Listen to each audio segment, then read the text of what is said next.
In Chapter 5, we begin to look at chemical reactions for the first time, and we're going to start Chapter 5 by looking at what is referred to as the law of conservation of matter. So, what is the law of conservation of matter? Well, first of all, we need to think about what's happening in a chemical change, or what is sometimes referred to as a chemical reaction. The key thing is that in any chemical change, one or more new substances are formed.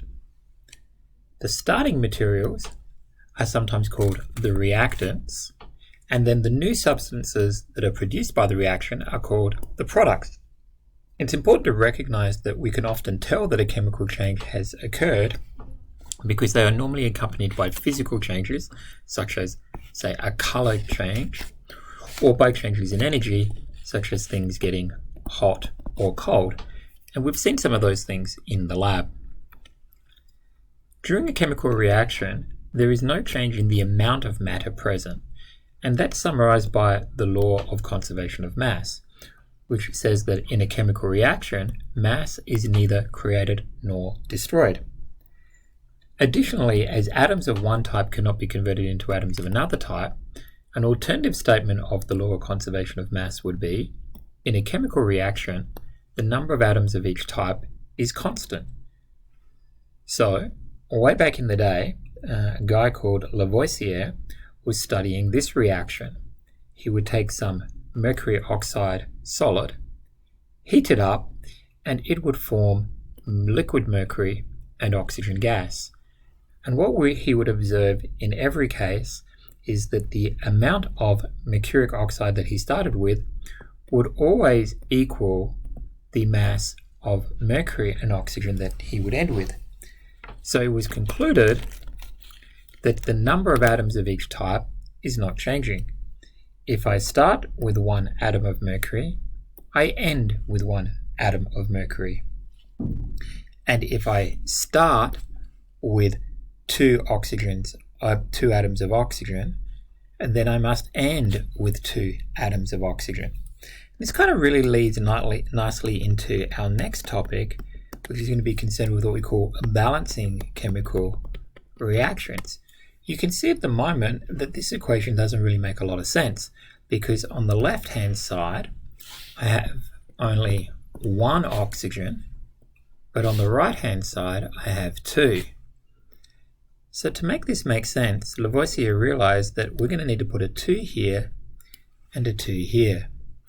And now we can see that we have 2 oxygen atoms and 2 mercury atoms in both our reactants and also in our products.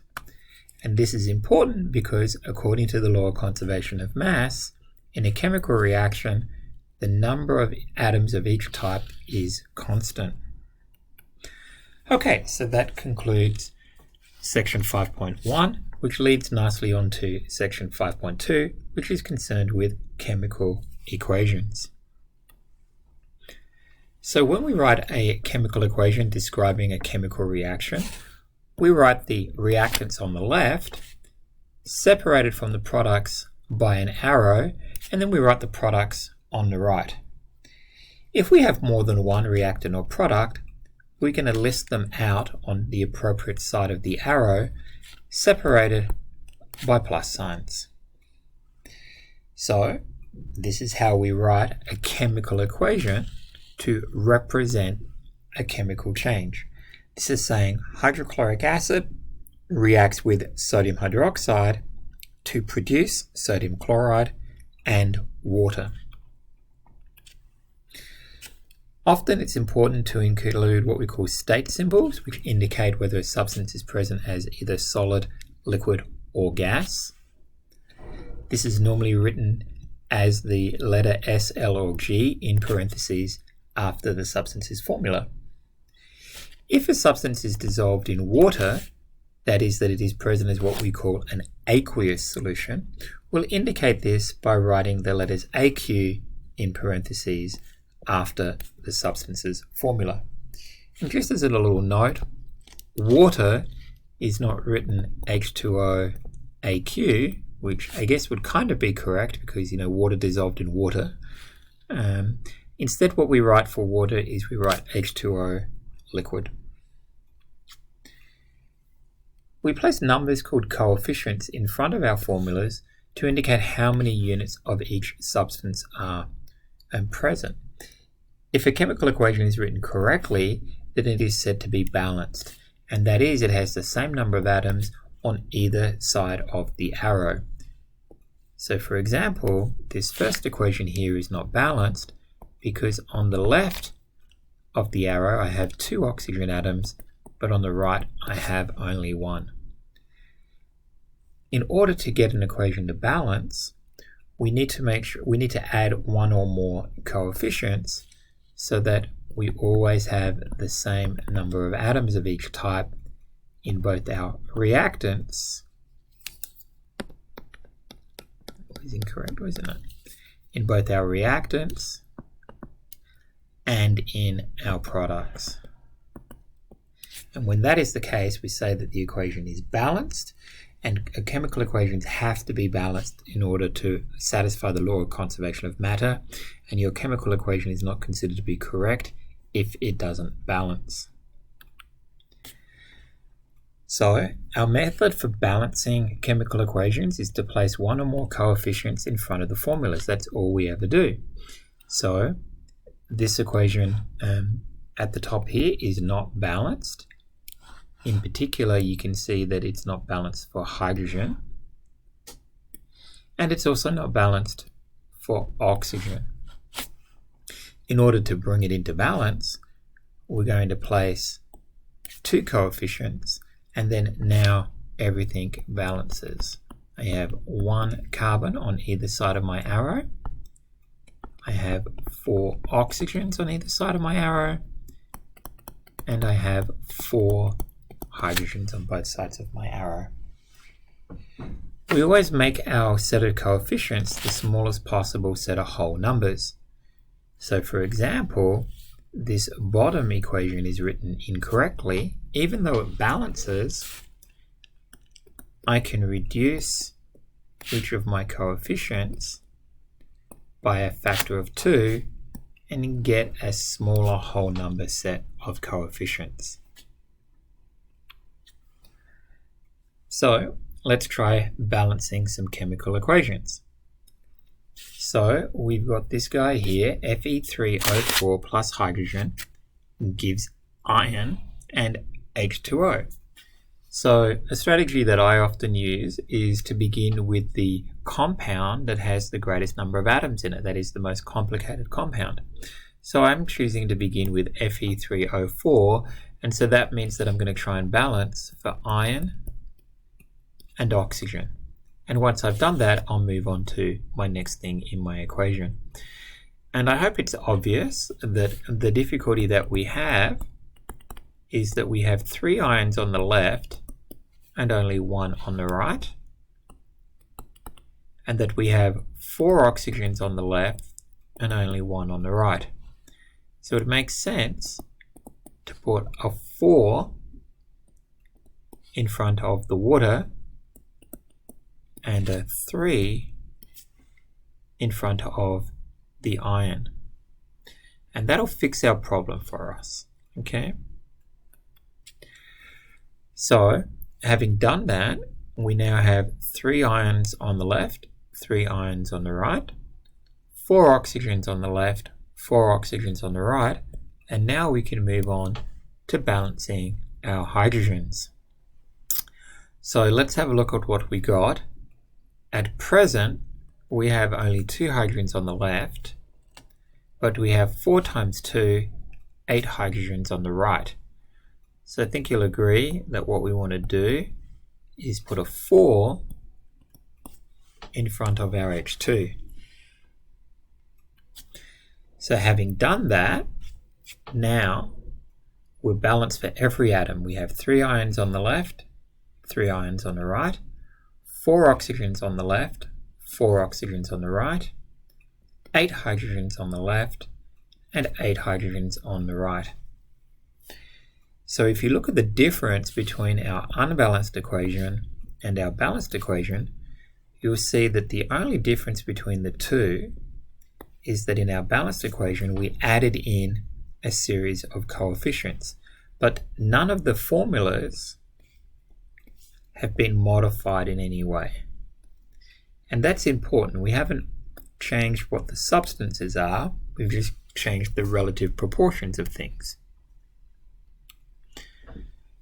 So now we'll look at a more complicated one. So we're going to balance this one. This is a combustion reaction. C4H10 reacts with oxygen to produce CO2 and water. So I think it makes sense to begin with C4H10 because that's kind of the most complicated looking compound here.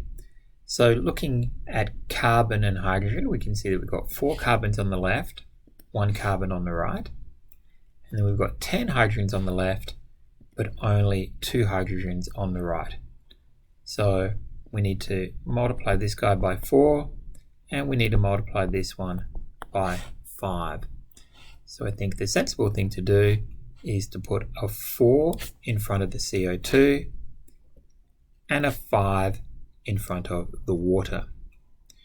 And having done that, our carbon and hydrogen are now brought into balance, and we can move on to thinking about the oxygen. So let's have a look at the oxygen. On the left, we have 2 oxygen atoms, and then on the right, it's a little bit complicated to add this up. We've got 4 times 2, 8 oxygens, plus another 5. 8 plus 5 gives 13 oxygen atoms.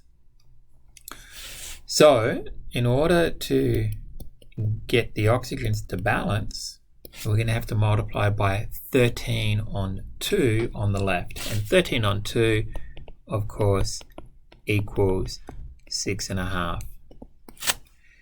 So if I multiply my oxygen by 6.5, 6.5 times 2 gives me 13 oxygen atoms, just like I have on the right-hand side. However, this gives us a fractional coefficient, and we said that we want our coefficients to be the smallest possible set of whole numbers. So how are we going to get rid of a half? Well, it's a pretty simple idea. What we're going to do is we're just going to multiply all of our coefficients by 2. So now we have 2 C4H10s, 13 O2s, 8 CO2s, and 10 waters. So adding everything up, you can see that I've got 8 carbons on the left, 2 times 4 is 8, 8 carbons on the right, 2 times 10, 20 hydrogens on the left, and then 10 times 2, 20 hydrogens on the right, and then finally 13 times 2, 26 oxygens on the left, and then 8 times 2 gives me 16, plus another 10, giving me 26 oxygens on the right. So a little bit more complicated, that one, and because our initial attempt at balancing introduced what we call a fractional coefficient, and then we just multiplied through to get rid of that. And you'll find that sometimes that's the easiest way of tackling a problem that has a diatomic element. So if you're having trouble balancing an equation containing a diatomic element, consider using a fractional coefficient followed by multiplication to remove the fraction. All right, let's have a look at an example problem from the book. It says fermentation is a biochemical process that enables yeast cells to live in the absence of oxygen. Humans have exploited it for centuries to produce wine and beer and make bread rise. In fermentation, sugars such as glucose are converted to ethanol and carbon dioxide. Write a balanced chemical reaction for the fermentation of glucose.